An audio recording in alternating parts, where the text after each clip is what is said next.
بسم اللہ الرحمن الرحیم۔ شروع اللہ کے نام سے جو بڑا مہربان نہایت رحم والا ہے۔ رب کو پیارے رب راضی ہے ناتے، ان رب کو پیارے رب راضی ہے ناتے، ایویں پیر چوم دے اسی اللہ والیاں دے، ان رب کو پیارے رب راضی ہے ناتے، ایویں پیر چوم دے اسی اللہ والیاں دے، ان رب کو پیارے خالق دی کل خدائی اے اناد بادشاہی، خالق دی کل خدائی اے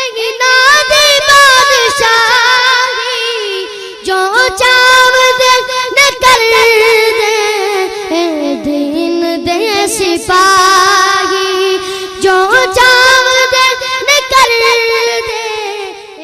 نؤمن به ونتوکل علیہ ونعوذ باللہ من شرور انفسنا ومن سیئات اعمالنا، من یهده اللہ فلا مضل له ومن یضلل فلا هادی له،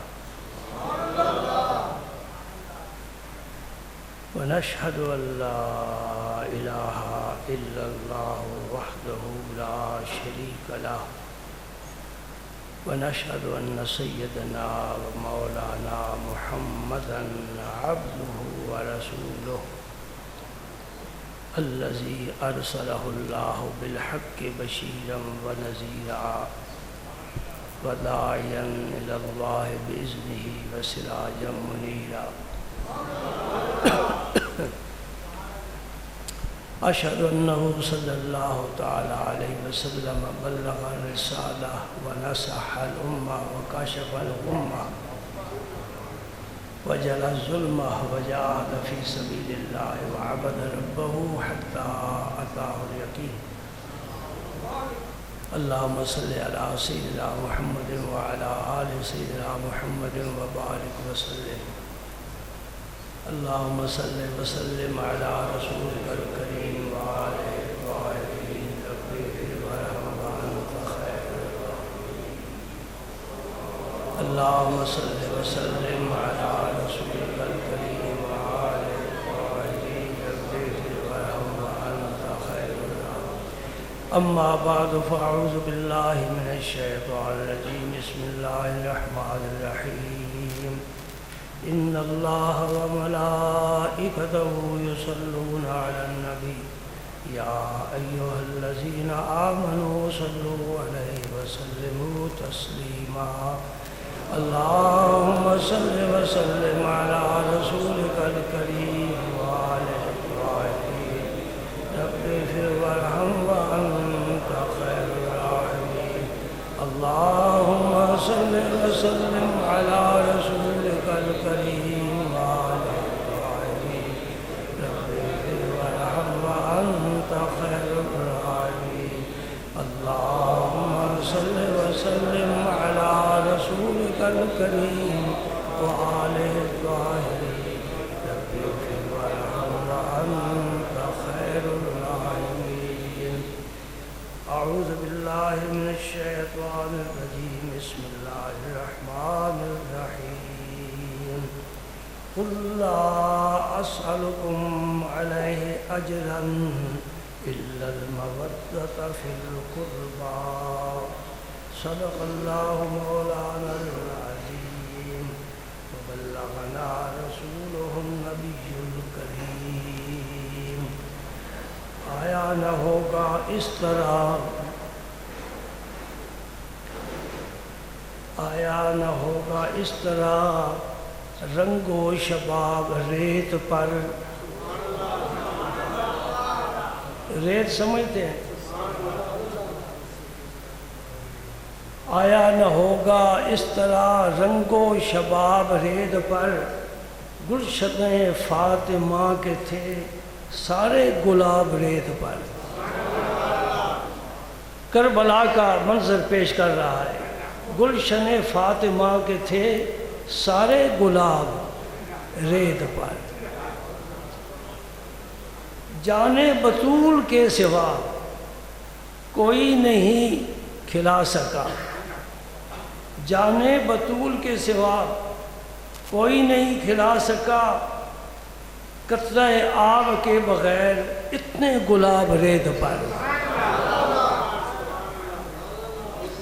قطرہ آب کے بغیر اتنے گلاب ریت پر۔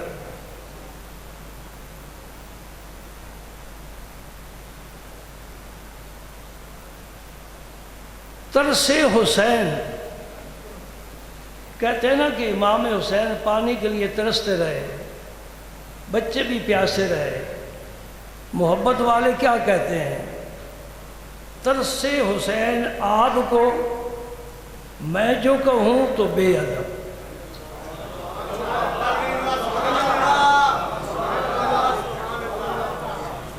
ذرا غور کریں گے مسئلہ سمجھ آئے گا۔ نانا ساقی کوثر ہو تو نواسا ترس پانی کے ایک قطرے کو، کیا لوگوں نے سمجھا ہے اس گلشن کے اس پھول کو، کیا سمجھا ہے؟ کہتا ہے ترس حسین آب کو جو میں جو کہوں تو بے ادب ہے، لمس لب حسین کو ترسا ہے آب ریت پر۔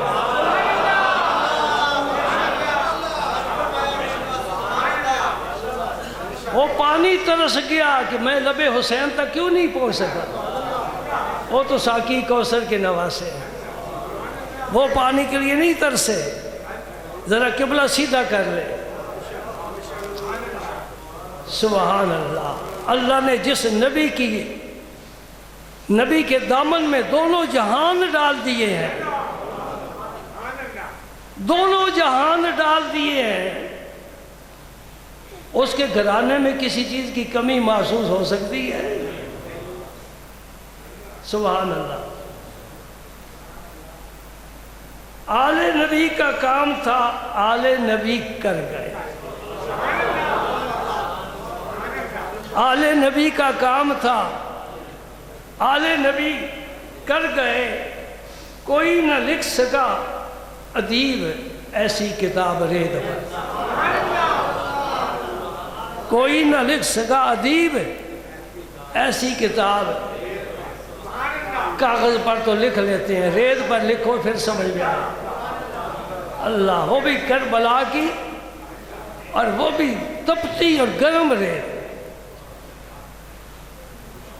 اب سنو جو میرے اور آپ کے لیے سبق ہے، رہنمائی ہے۔ سبحان اللہ۔ عشق میں کیا لٹائیے، عشق میں کیا بچائیے۔ اب یہ فیصلہ آپ نے کرنا ہے۔ عشق میں کیا لٹائیے اور عشق میں کیا بچائیے۔ آل نبی نے لکھ دیا سارا نصاب ریت پر، آل نبی نے لکھ دیا سارا نصاب ریت پر۔ پڑھ لے جا کر، نہ جوان کی جوانی بچانی ہے، نہ بچے کا بچپن بچانا ہے، نہ اپنی جان بچانی ہے۔ کرنا کیا ہے؟ رب کو راضی کرنا ہے۔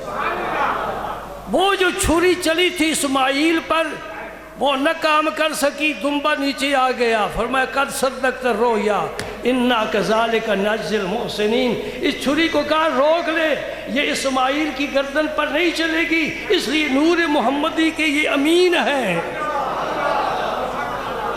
اسماعیل کی شان کیا ہے؟ وہ نور محمدی کے امین ہے۔ اس نور نے آگے چلنا ہے حضرت عبداللہ تک، پھر اس نے ظاہر ہونا ہے۔ لہٰذا اسماعیل کو بچا لیا اور کہا صدقے صدقے خلیل بھی ہے عشق، صبر حسین بھی ہے عشق۔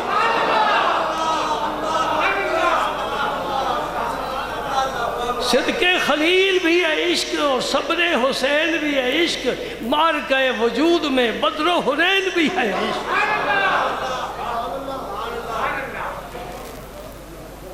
یہ سب عشق کے مرکز قائم ہو رہے ہیں، عشق کے مرکز قائم ہو رہے ہیں، عشق کے منظر پیش ہو رہے ہیں۔ سبحان اللہ۔ خلیل اللہ نے اپنی شان دکھائی، حبیب اللہ نے اپنی شان دکھائی۔ عشق میں کیا لٹائیے، گھر جا کر ذرا سوچنا، یہ مصرع یہ معمولی نہیں ہے، یہ نچوڑ ہے۔ عشق میں کیا لٹائیے، عشق میں کیا بچائیے، آل نبی نے لکھ دیا سارا نصاب ریت پر۔ دعویٰ عشق کا کہو تو پھر بچایا کچھ نہیں جاتا۔ عقل والے بچا کر خوش ہوتے ہیں، عشق والے لٹا کر خوش ہوتے ہیں۔ عقل مصلحت بین ہے، سوچتی رہتی ہے کہاں سے مجھے نفع ملے۔ عشق جو ہے یہ جان نثار ہے، کہتا ہے کس قربانی پر میرا یار راضی ہوتا ہے وہ قربانی پیش کروں۔ سبحان اللہ۔ میں نے 2-4 حدیثیں آپ کے سامنے پیش کرنی ہے، اس لیے میں اپنی گفتگو کو مختصر کرتا ہوں اور تمہیں لے چلتا ہوں نبی کریم صلی اللہ علیہ وسلم کی خدمت اقدس میں۔ یہ حدیث پاک ہے، حضرت سیدنا عبداللہ ابن عباس رضی اللہ تعالی عنہما روایت فرماتے ہیں، اور یہ روایت بھی اللہم صلی علی سیدنا محمد وعلی آل سیدنا محمد وبارک وسلم۔ میرے ساتھ درود شریف پڑھ لیا کرو، برکت ہوتی ہے اور بڑی نیکیاں ملتی ہیں۔ اللہم صلی وسلم علی رسولک الکریم وآلہ الطاہرین، رب اغفر وارحم وانت خیر الراحمین۔ سب سے پہلے تو میں آپ کو یہ بتانا چاہتا ہوں کہ یہ حدیث جو ہے بہقی شریف کی ہے۔ امام بہقی نے دلائل النبوت میں اس حدیث کو نقل کیا ہے۔ یہ حدیث کی روایت کرنے والی حضرت ام فضل ہے۔ ام فضل حضرت عباس رضی اللہ تعالی عنہ کی زوجہ محترمہ ہیں، اور حضرت عباس حضور کے پیارے چچا ہیں۔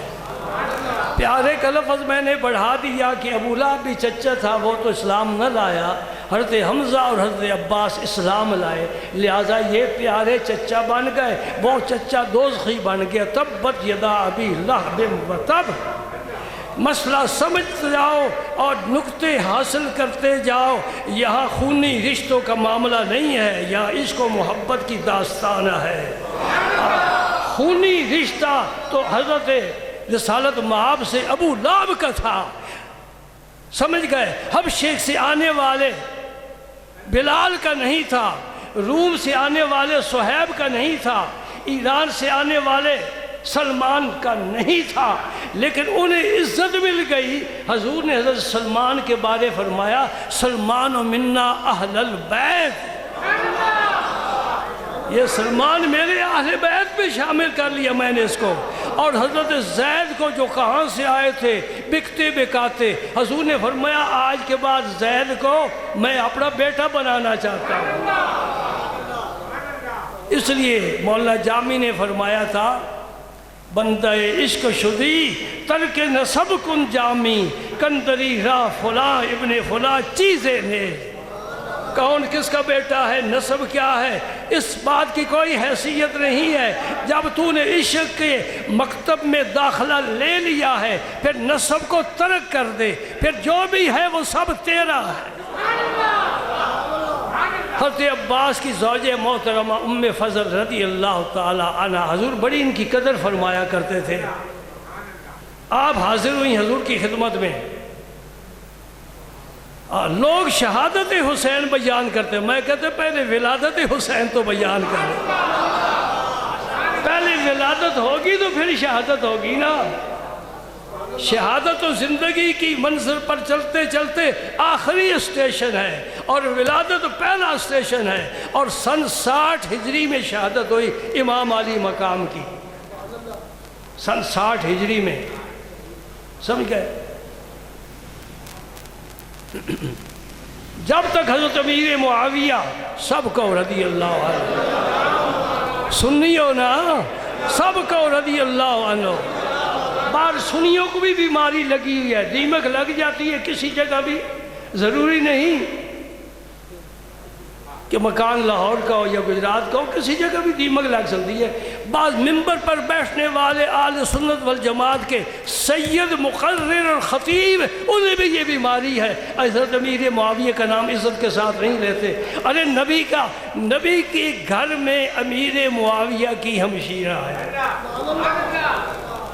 سمجھ گئے؟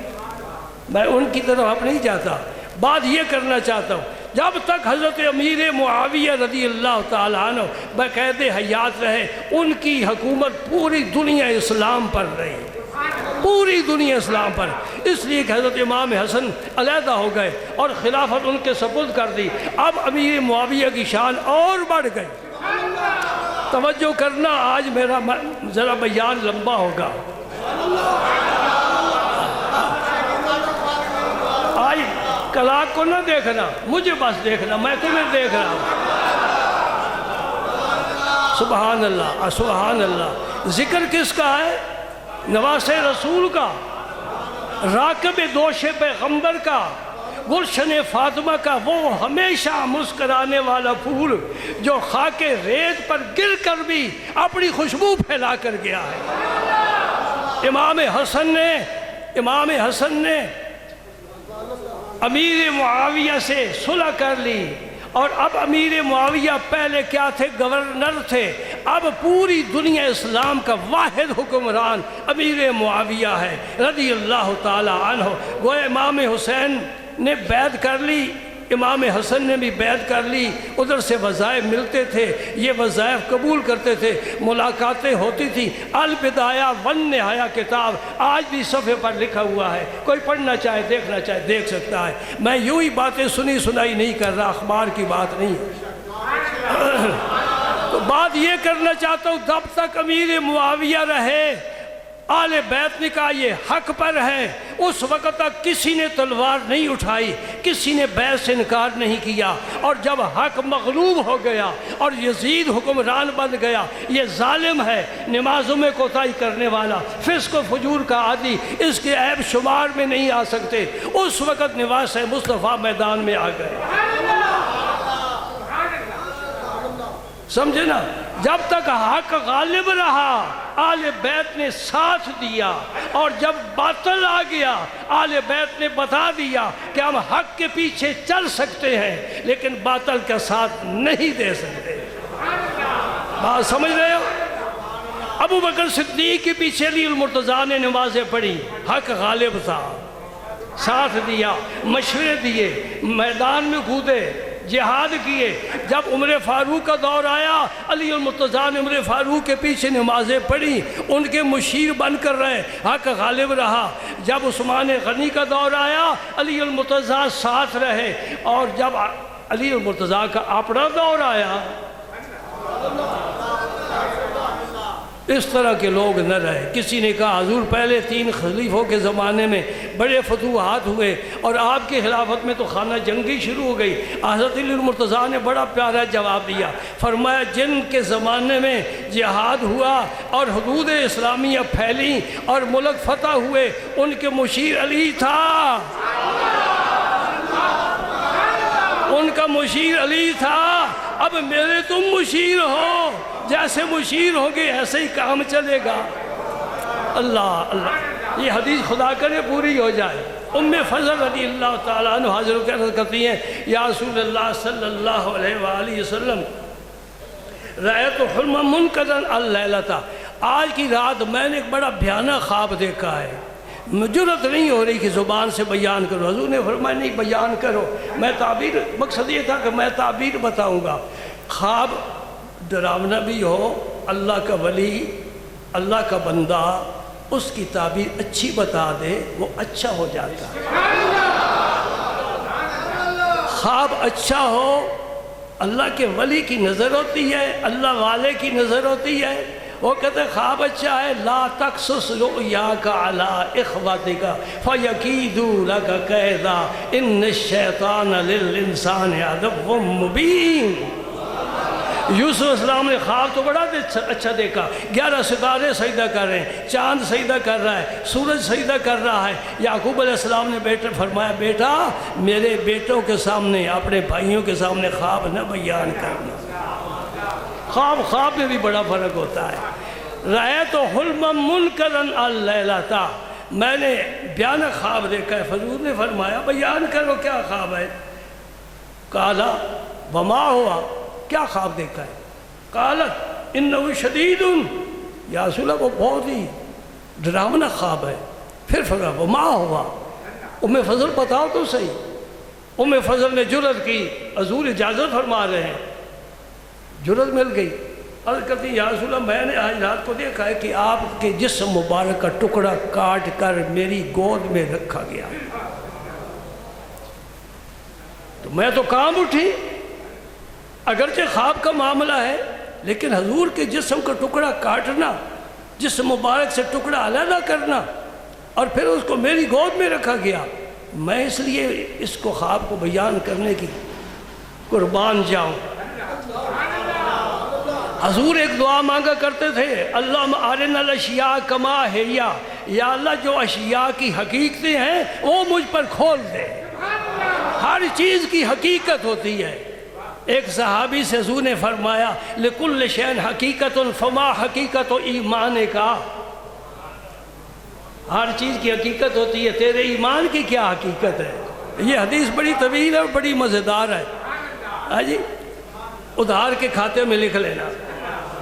حضور نے فرمایا تو نے خواب بہت اچھا دیکھا، رہتے خیرن بہت اچھا خواب دیکھا ہے ام فضل،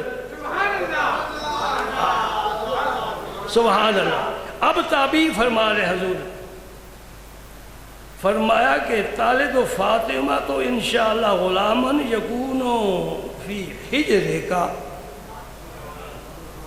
فاطمہ کے ہاں بیٹا ہوگا اور وہ تیری گود میں دیا جائے گا۔ سمجھ میں آ گئی بات، وہ جو جسم کا ٹکڑا کاٹا گیا ہے وہ امام حسین ہے، وہ حضور کے جسم کا ٹکڑا ہے، حضور کے جسم کا ٹکڑا ہے۔ حضور نے خاتون جنت کے بارے میں فرمایا فاطمہ تو بضعۃ منی، یہ بضع کی جو بے ہے نا، بے جسے قاری با کہتے ہیں، اس پر پیش زبر زیر تینوں اعراب پڑھے جا سکتے ہیں، لغت میں تینوں کا معنی ایک ہی ہے۔ بضع، بدع، بدع، اس کا معنی کیا ہوتا ہے؟ گوشت کا ٹکڑا۔ نبی پاک نے فرمایا فاطمہ میرے گوشت کا، میرے جسم کا ٹکڑا ہے، یعنی میرا حصہ ہے، میرا جز ہے۔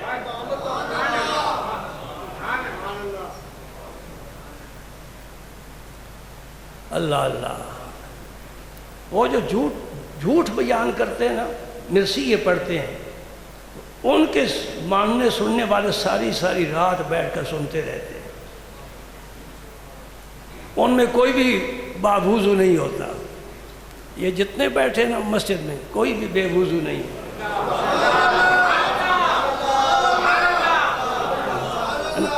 اور پھر مسجد میں بیٹھے ہو، مسجد میں اگر اتنا ہی وقت آپ مجھے دیں جتنا انہیں ملتا ہے۔ اور آواز آئی، ملتان سے آواز آئی، پتہ نہیں آواز دینے والا کون ہے، میر انیس کے مرثیے، قرآن کوئی نہیں پڑھتا، حدیث کوئی نہیں پڑھتا، اگر اتنا وقت آپ مجھے دیں رات کو تو انشاءاللہ میں قرآن و حدیث سے اہل بیت کے فضائل بیان کروں۔ اس آدھ گھنٹے میں کیا ہو سکتا ہے؟ ایک آدھ حدیث ہی بیان ہو سکتی ہے نا۔ اللہ اللہ، سنو، حضور نے فرمایا فاطمہ تو بدعۃ منی۔ بڑے بڑے مجتہدین اور محدثین نے یہ فیصلہ کرنا چاہا کہ کس کو افضل قرار دیں۔ خدیجہ الکبریٰ کی بڑی شان ہے، عائشہ صدیقہ کی بڑی شان ہے، فاطمہ الزہرا کی بڑی شان ہے، حضرت مریم کی بڑی شان ہے جن کی گود میں پیغمبر آیا، جو قواری ہیں، پاک ہیں، رب نے ان کی طہارت کا ذکر فرمایا، کس کو افضل قرار دیں؟ امام مالک رحمت اللہ تعالی علیہ آپ فرماتے ہیں بھائی باتیں کیا کرتے ہو، دلائل کیا ڈھونڈتے ہو، فضیلتیں سب کی ہیں، لیکن جسے رسول اللہ نے اپنے جسم کا ٹکڑا قرار دیا ہے میں اس سے افضل کسی کو نہیں سمجھتا۔ دلائل کے وزن ہوتے رہیں گے۔ خاتون جنت سے افضل ہے ان کی اماں خدیجۃ الکبریٰ بھی نہیں ہے، عائشہ صدیقہ بھی نہیں ہے، مسیح کی ماں مریم بھی نہیں ہے، آسیہ بھی نہیں ہے۔ اس دنیا میں حوا کی بیٹیوں میں کوئی اس قابل نہیں ہے کہ فاطمہ الزہرا کے آگے چل سکے۔ یہ فضیلت ان کو حاصل ہے، یہ ان کے فرزندہ ہیں امام حسین۔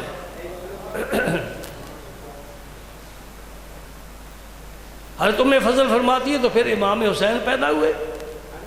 حضور نے جو فرمایا سچ ہوا، نبی جو فرماتا ہے، نبی صادق و مصدوق ہے۔ کائنات کا نظام بدل سکتا ہے، پھول خوشبو سے معلوم ہو سکتی ہے، آگ ٹھنڈی ہو سکتی ہے، لیکن اللہ کے نبی کا فرمان کبھی جھوٹا اور غلط نہیں ہو سکتا۔ خاتون جنت کے ہاں بیٹا پیدا ہوا، بیٹی تو نہیں پیدا ہوئی۔ حضور نے بیٹا فرمایا تھا، بیٹا پیدا ہوا، بیٹا پیدا ہوا اور وہ ام فضل کی گود میں دیا گیا رضی اللہ تعالی عنہ۔ خواب سچا ہوا کہ نہ ہوا؟ وہ حضور کے جسم کا ٹکڑا ہے۔ ام فضل خوشی خوشی لے کر حضور کی خدمت میں حاضر ہے اور وہ شہزادہ حضور کی گود میں رکھا۔ وَوَضَعَتْهُ فِي حِجْرِهِ ثُمَّ كَانَ مِنِّي الْتِفَاتًا۔ میں نے ذرا ادھر ادھر توجہ کی نا، پھر دوبارہ جو میں دیکھا رسول پاک صلی اللہ علیہ وسلم کے آنسو بہہ رہے تھے، چشم مبارک سے قیمتی قیمتی پانی کے قطرے گر رہے تھے۔ یہ تو خوشی کا موقع تھا، خوش ہونا چاہیے، مبارک دینی چاہیے، مسکرانا چاہیے، لیکن یہ عجیب معاملہ ہے کہ حضور کے آنسو آ رہے ہیں، یہ غم کی علامت ہے۔ میں نے عرض کی یا رسول اللہ صلی اللہ علیہ وسلم میرے ماں باپ آپ پر قربان ہو۔ یہ میں نہیں کہہ رہا، یہ حدیث پاک میں لکھا ہوا ہے، یا نبی اللہ بی ابی انت و امی۔ اس میں بڑا راز ہے، سمجھنے کی کوشش کرو۔ ابو بکر صدیق رضی اللہ تعالی عنہ بھی یہ کہا کرتے تھے یا رسول اللہ میں آپ پر قربان، میرے ماں باپ آپ پر قربان۔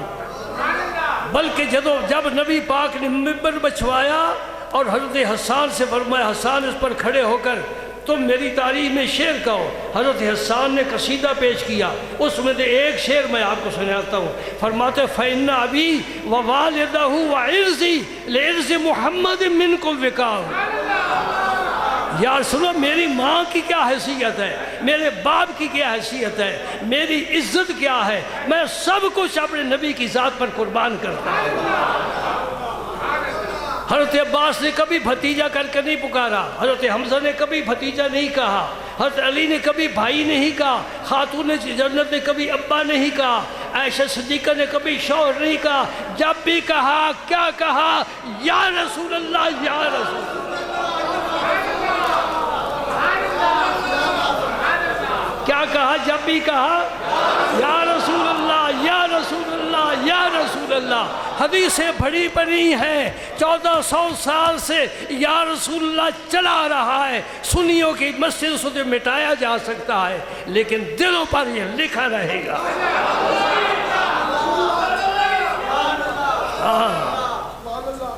دعا کرو جب آخری ہجکی آئے اس وقت بھی یا رسول اللہ کا نعرہ زبان پر لگے، یہ بڑا کام کا نعرہ ہے۔ تو میں نے عرض کی یا رسول اللہ مالا کا، آپ رو رہے ہیں، آنسو کیوں ہیں؟ حضور نے فرمایا اتانی جبرائیل، سدرۃ المنتہا کا مکین وہ آیا ہے، فاخبرنی، اس نے مجھے ایک آ کر اطلاع دی ہے، ان امتی ستقتل ابنی ھذا، فرمایا کہ یہ جبریل نے آ کر بتایا ہے کہ یہ بیٹا جو تیری گود میں ہے بڑا پیارا ہے، بڑا لاڈلا ہے، بڑا حسین و جمیل ہے، بڑا وجیح ہے، بڑا شکیل ہے، بڑے مال جبین ہے، بڑا نازنین ہے، پھول سے بھی زیادہ خوبصورت ہے، اس تیرے فرزند کو آپ کی ہی امت شہید کرے گی۔ اور فرمایا اس زمین کی سرخ مٹی بھی جبریل میرے پاس لائے ہیں، اس زمین کی سرخ مٹی، کربلا کی سرخ مٹی بھی میرے پاس لائے کہ یہ حسین کے خون سے رنگین ہوگی۔ اللہ اکبر، اللہ اکبر، اللہ۔ آج توجہ ادھر کرو، اس کو اپنے حال پر رہنے دو۔ وہ مٹی بھی میرے پاس لائے کہ یہ کربلا کی مٹی ہے۔ میں یہ صرف اتنی بات آپ سے پوچھتا ہوں کہ نبی پاک نے دعا کے لیے ہاتھ کیوں نہیں اٹھا دیے؟ مولا کریم میرے حسین کو بچا لے۔ اگر دعا کر دے، ہاتھ اٹھاتے تو اللہ تعالیٰ اپنی تقدیر میں کمی بیشی نہیں کر سکتا؟ کر سکتا ہے نا؟ آدم علیہ السلام کی عمر سے عمر لے کر داؤد علیہ السلام کو دے دی، تبدیلی آئی نا؟ قانون یہی ہے کہ لا تبدیل لکلمات اللہ، لیکن ہر باب میں استثناء ضرور ہوتا ہے۔ اللہ تعالیٰ اپنے قانون میں تبدیلی کر دیتا، اس امتحان سے بچا لیتا حسین کو۔ نبی پاک نے نہیں دعا کی۔ اچھا، یہ خبر ام فضل نے بھی پتہ چلی تو خاتون جنت کو بھی پتہ چلی، علی المرتضیٰ کو بھی، پورے خانوادے میں، پورے ماحول میں یہ خبر پھیل گئی، کیونکہ نبی پاک کی زبان سے جو نکلا تھا صحابہ ہاتھ لیتے تھے اور آگے پھیلاتے تھے، آپ کے دین کو اس طرح آگے پھیلایا گیا۔ لیکن کسی نے بھی آ کر عرض نہیں کیا رسول آپ دعا فرمائیں، وہ تو بڑا امتحان ہوگا۔ خاتون جنت ہی عرض کرتی، عائشہ صدیقہ کی سفارش کراتی، علی المرتضیٰ عرض کرتے، لیکن ایسا نہیں ہوا نا؟ کیوں نہیں ہوا؟ ایسا کیوں نہیں ہوا؟ بھائی وقت ہو گیا، میں وقت کی پابندی کروں گا، بہت سے لوگ اس بات کو پسند کرتے ہیں۔ کیوں نہیں کہا؟ بس یہ جواب سن لو تو پھر نماز پڑھو، ورنہ کتاب تو ختم نہیں ہوگی۔ میں بھی نہیں آج تھکوں گا انشاءاللہ۔ یاد رکھو، آل رسول کی محبت یہ جزو ایمان ہے، جو اس میں کوتاہی کرے گا ایمان میں کمی آئے گی۔ آل رسول کی محبت جزو ایمان ہے۔ اللہ اکبر۔ بھائی ہم پر بڑا احسان بھی تو بڑا ہے نا، اس لیے کہ خاتون جنت کا اتنا عام فیض ہوا اس امت میں زیادہ نہیں 3 نام صرف آپ کو بتاتا ہوں۔ اب بہتر تھا اس کو اٹھا کر باہر رکھ دیتے تو ہماری مجلس میں نا کمی بیشی ہوتی ہے۔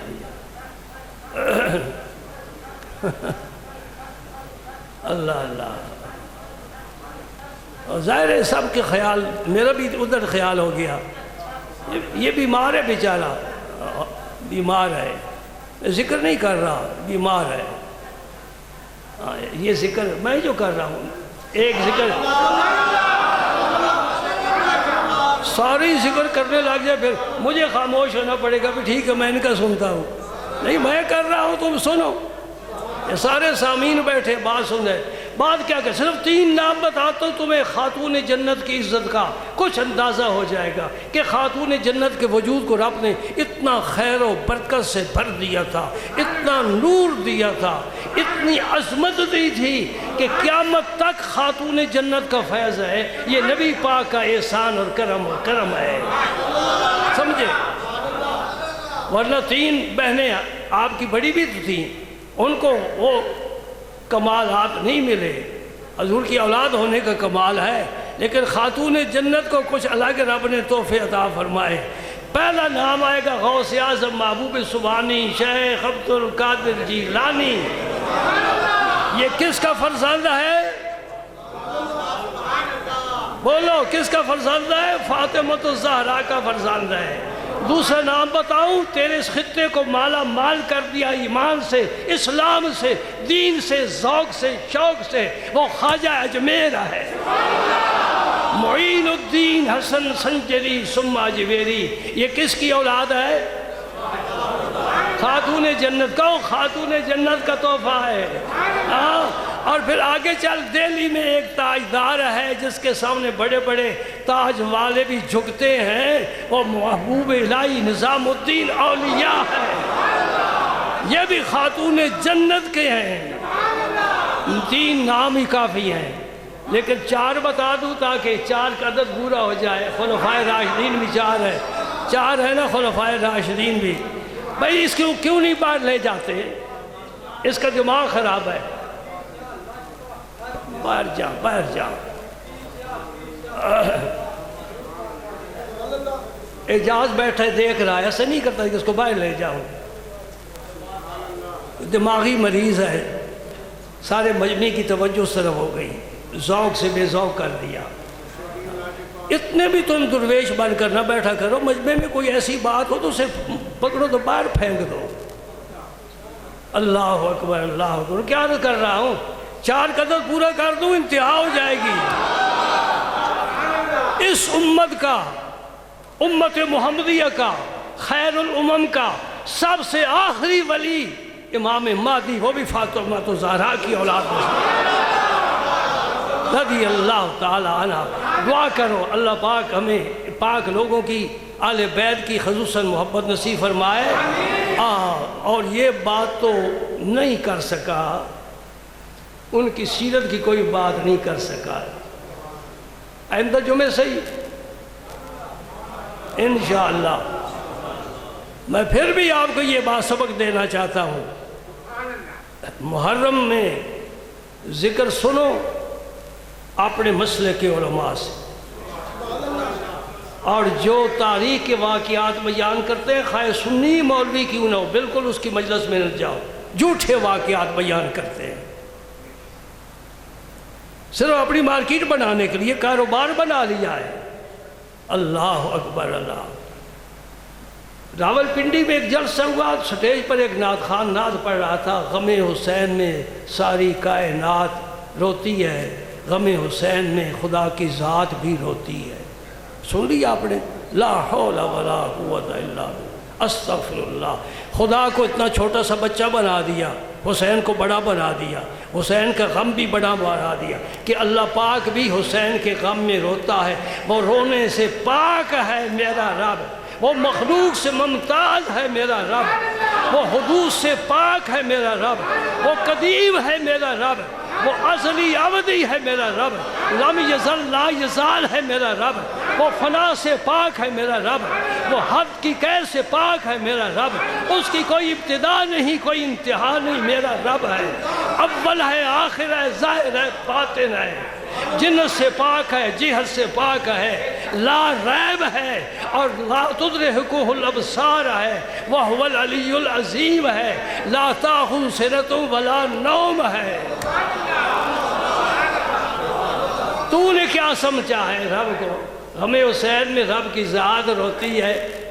ایک عالم تھے ہمارے مسلک کے، اللہ تعالیٰ انہیں جزائے خیر دے، وہ تقریر کے لیے تشریف لائے، وہ یہ شعر پڑھ رہا تھا نعت خوان، ان کو گریبان سے پکڑ لیا، فرمایا تو بھی دار اسلام سے خارج ہو گیا، یہ جو تجھ پر پیسے لٹا رہے ہیں یہ بھی سارے بے ایمان ہو گئے۔ نئے سرے سے کلمہ پڑھایا، سب کو نئے سرے سے مسلمان کیا۔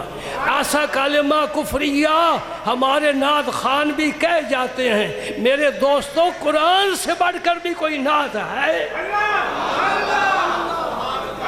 اگر آدھ گھنٹہ اور مجھے دے دے، الحمدللہ رب العالمین، میں اس حمد سے رسول اللہ کی شان تمہیں بیان کر کے دکھاؤں، اس حمد سے۔ ہے میم دال 3 حرف ہے نا، آدھ گھنٹہ آپ دے سکتے ہیں؟ ہاں، اسی حمد میں سارے راز چھپے ہوئے ہیں۔ رب نے یوں ہی تو قرآن کا آغاز الحمد سے نہیں کیا نا، اللہ تعالیٰ کے پاس الفاظ کی کوئی کمی تھی؟ انداز بیان میرا رب اس سے بہتر کسی کا ہو سکتا ہے؟ بہترین اسلوب اس کے کلام کے ہیں، فصاحت و بلاغت سے لبریز ہے اس کا کلام، اس کی مثل نہیں۔ وہ حمد کی جگہ کوئی اور لفظ آتا۔ حمد کیوں لایا ہے کہ حمد سے محمد ہے، حمد سے احمد ہے، حمد سے حامد ہے، حمد سے حمید ہے، حمد سے محمود ہے۔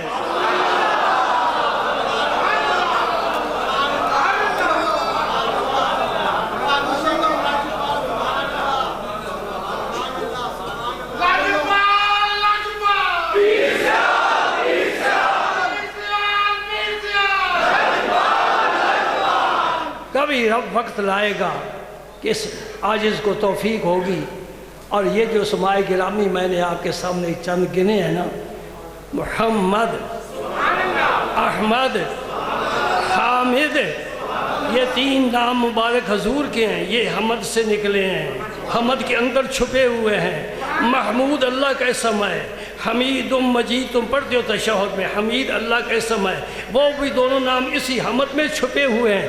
رب کی صفتیں بھی اس حمد میں ہیں، اس کے حبیب کی ذات اور صفتیں بھی حمد میں ہیں۔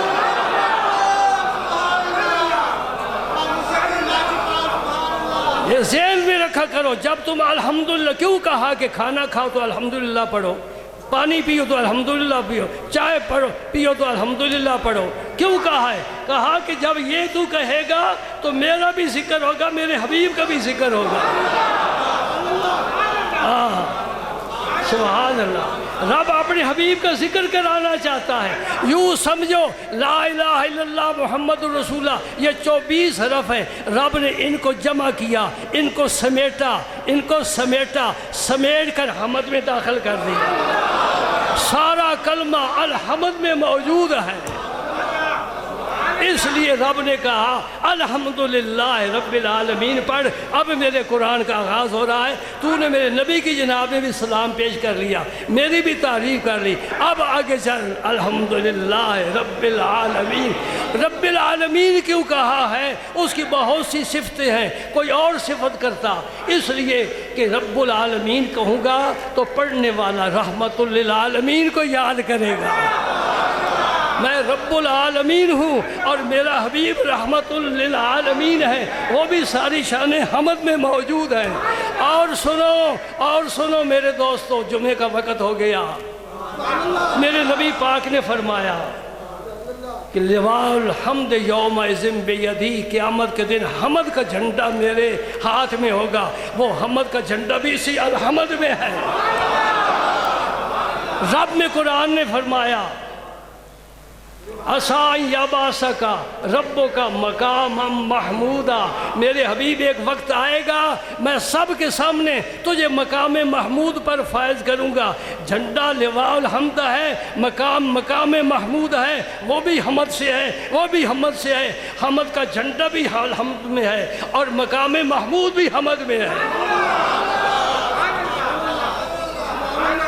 اور حضور نے فرمایا قیامت کے دن میں سر سجدے میں رکھوں گا، امت کی شفاعت کے لیے اذن طلب کروں گا، میرا رب مجھے فرمائے گا ارفع راسک یا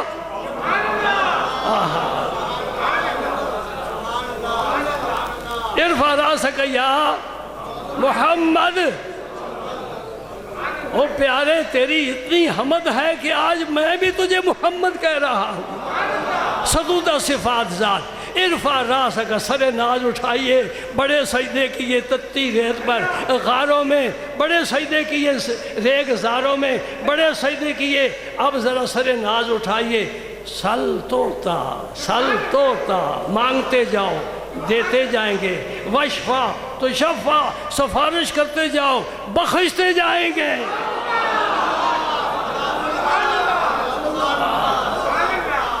اب نیک اعمال تو ضروری ہے نا کرنے، اور میں کہتا ہوں لا الہ الا اللہ پڑھنے والا کبھی دوزخ میں نہیں جائے گا، سیدھا جنت میں جائے گا۔ اور حضور فرماتے جب میں سر سجدے سے اٹھاؤں گا تو پھر مجھے اللہ تعالیٰ اپنی حمد ایسی عطا فرمائیں گے کہ اولین و آخرین نے کسی نے ایسی حمد رب کی نہیں کی، میں نے بھی دنیا میں ایسی حمد نہیں کی، کوئی نرالی حمد، انوکھی حمد، پھر میں وہ شروع کر دوں گا اللہ اللہ، اور رب فرمائے گا سل پیارے اب حمد بند کرو، سجدے ختم کرو۔ ایک سوال ہے، اس کا جواب ہے، توجہ کر رہے ہو؟ بیٹھے ہو نا حاضر؟ بیٹھے ہو حاضر؟ ہاں دوستوں، کاروبار میں بڑا لطف آتا ہے، کسی اچھے ہوٹل پر کھانا کھانے میں بڑا لطف آتا ہے، پر ایمان والے کو نبی کی باتیں سننے میں سب سے زیادہ لطف آتا ہے۔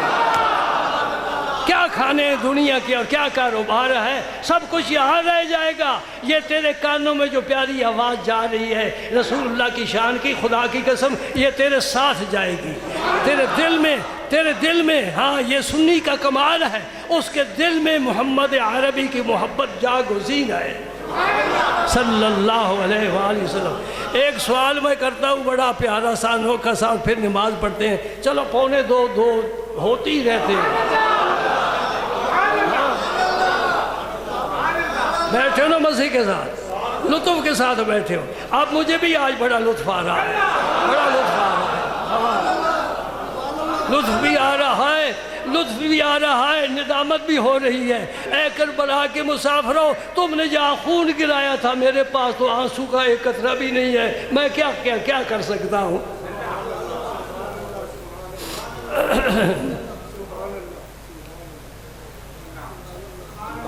سجدہ بغیر وضو کے نہیں ہوتا، یہ تو مسئلہ جانتے ہو نا، تم بھی مولوی ہو، پورے مولوی ہو، پکے مفتی ہو۔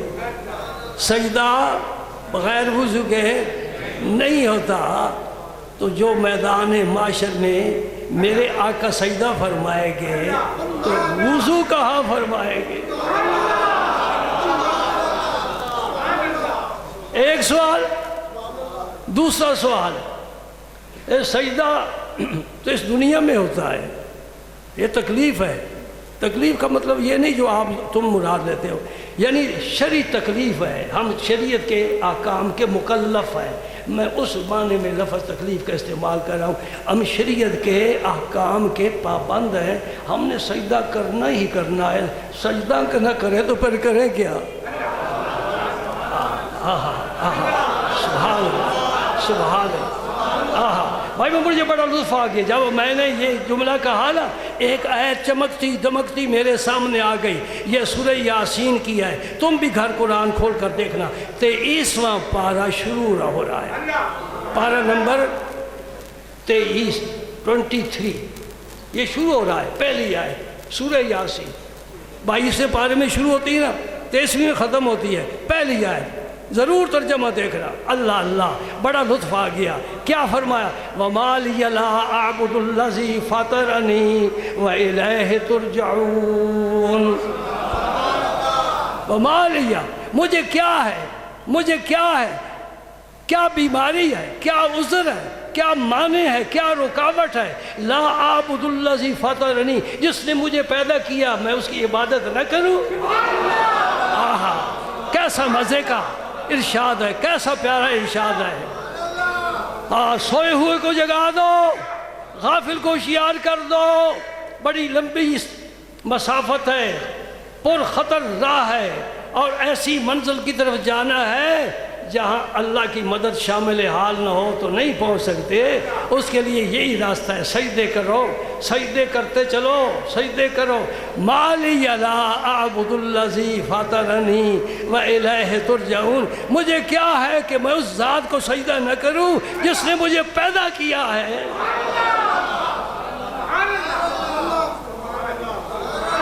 اب 2 سوال ہیں۔ پہلا سوال کیا ہے؟ حضور وضو کہاں فرمائیں گے؟ دوسرا سوال یہ ہے کہ یہ سجدے رکوع، نمازیں، روزے، یہ مسواک، یہ تو اس دنیا کی چیزیں ہیں، وہاں تو ان میں سے کسی چیز کا ضروری ہونا نہیں ہے، تو پھر وہ سجدہ کیسا اور وضو کہاں؟ یار زندہ صحبت باقی۔